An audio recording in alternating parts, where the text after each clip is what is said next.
Hey, I'm Ryan Reynolds. At Mint Mobile, we like to do the opposite of what Big Wireless does. They charge you a lot, we charge you a little. So naturally, when they announced they'd be raising their prices due to inflation, we decided to deflate our prices due to not hating you. That's right. We're cutting the price of Mint Unlimited from $30 a month to just $15 a month. Give it a try at mintmobile.com/switch. $45 up front for 3 months plus taxes and fees. Promo rate for new customers for limited time. Unlimited more than 40 gigabytes per month. Slows full terms at mintmobile.com. On today's Smart 7, Keir Starmer gets to work, France swings left as far-right lose out, and lots more. It's Monday, 8th of July. It's International Town Criers Day, and happy birthday, Maya Hawke. The Smart 7. It's news, but not the news.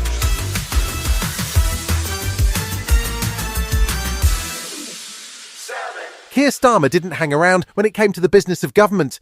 Friday, Saturday and Sunday saw a whirlwind of activity from the new PM, with a full list of cabinet appointees, including a couple of surprises.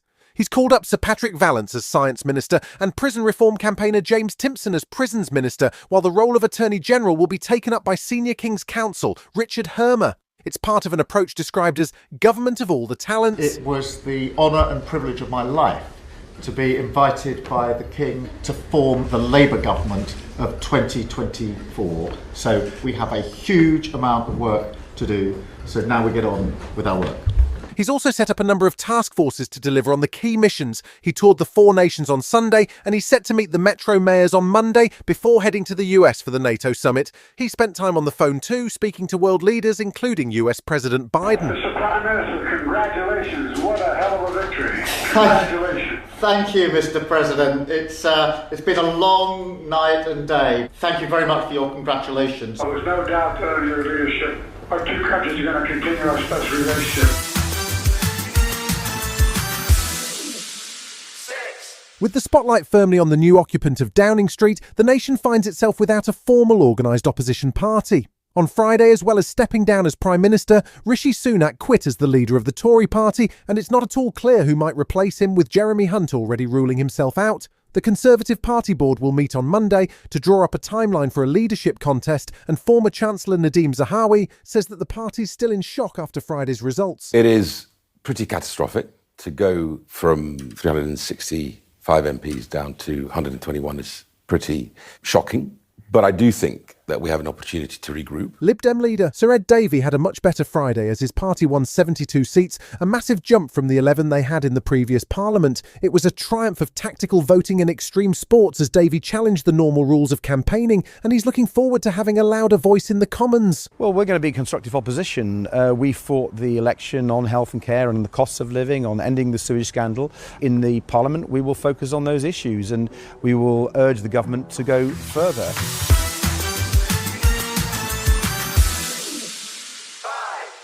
Sunday saw the second round of voting in the French general election. The first round had seen Marine Le Pen's far-right National Rally Party scoop up over a third of the votes, and the last week has seen frantic manoeuvring by all sides to maximise each party's seats in Parliament. Turnout was high at 67%, and there was a dramatic shift as the Green and left-wing New Popular Front won 182 seats in the 577-seat Parliament. President Emmanuel Macron's centrist alliance won 163 seats, and the RN won 143 seats, which may lead to a hung Parliament and months of wrangling. Current French Prime Minister and Macron ally Gabriel Attal offered his resignation after the vote. Meanwhile, the man who would have been the National Rally's PM, Jordan Bardella, was sounding bitter in defeat. The alliance of dishonour and the dangerous electoral arrangements between Emmanuel Macron, Gabriel Attal and the far left have deprived the French from a recovery policy.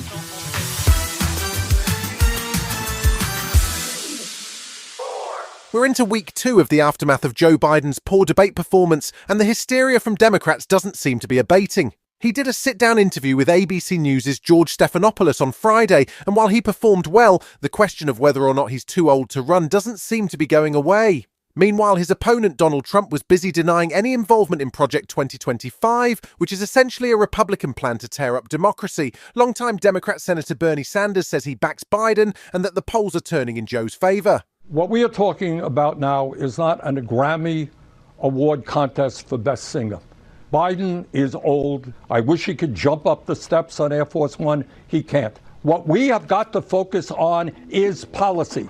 Whose policies have and will benefit the vast majority of the people in this country. Still to come on the Smart 7, Hamilton makes history and Brad Pitt's got his helmet out. Right after this.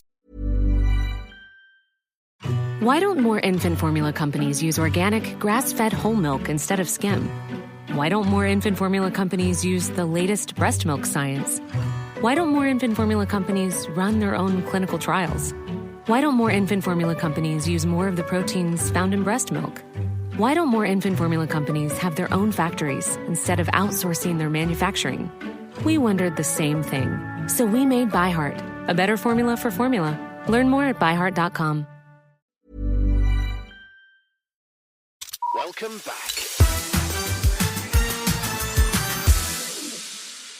It was a busy sporting weekend, with Wimbledon, the Euros and the British Grand Prix all on. England managed to break their unlucky streak in penalty shootouts, beating Switzerland 5-3 in a game that went to extra time. That means Gareth Southgate's men face off against the Dutch on Wednesday, while France face Spain on Tuesday.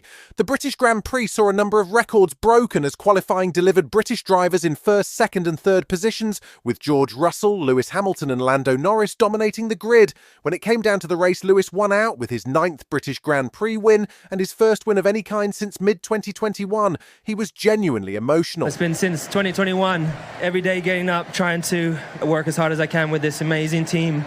And this is my last race here, the British Grand Prix, with this team. So I wanted to win this so much for them because I love them. I appreciate them so much, all the hard work they've been putting in all of these years. I'm forever grateful to everyone in this team.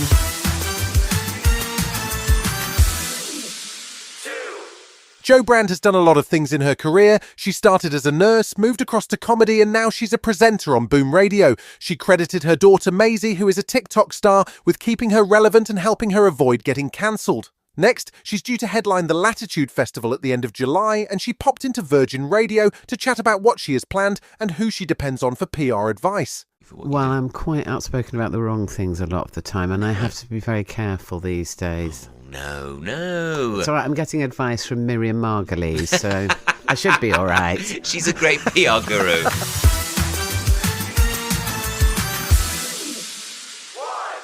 With an impeccable sense of timing, the first trailer for Brad Pitt's new Formula One movie dropped just as the racing got underway at Silverstone. It's called F1, and it stars Brad alongside Damson Idris in an Apple original film, produced by Jerry Bruckheimer and directed by Joseph Kosinski, who also did Top Gun Maverick. It was filmed at various F1 tracks during Grand Prix weekends, and it certainly looks pretty authentic from the first trailer. It's not due to hit cinemas until summer 2025. Okay. Red Bull, Ferrari, Mercedes, Aston, now McLaren, all have a speed on the straights. Our shot is battling in the turns. We need to build our car for combat. How am I supposed to make that safe? Who said anything about safe? You've been listening to The Smart 7. We'll be back tomorrow at 7 a.m. Hit that follow button and have a great day. Give us 7 minutes and we'll give you the world. The living room is where you make life's most beautiful memories. But your sofa shouldn't be the one remembering them. The new life-resistant, high-performance furniture collection from Ashley is designed to withstand all the spills, slip-ups, and muddy paws that come with the best parts of life. Ashley high-performance sofas and recliners are soft, on-trend, and easy to clean. Shop the high-performance furniture in-store or online at ashley.com. Ashley, for the love of home.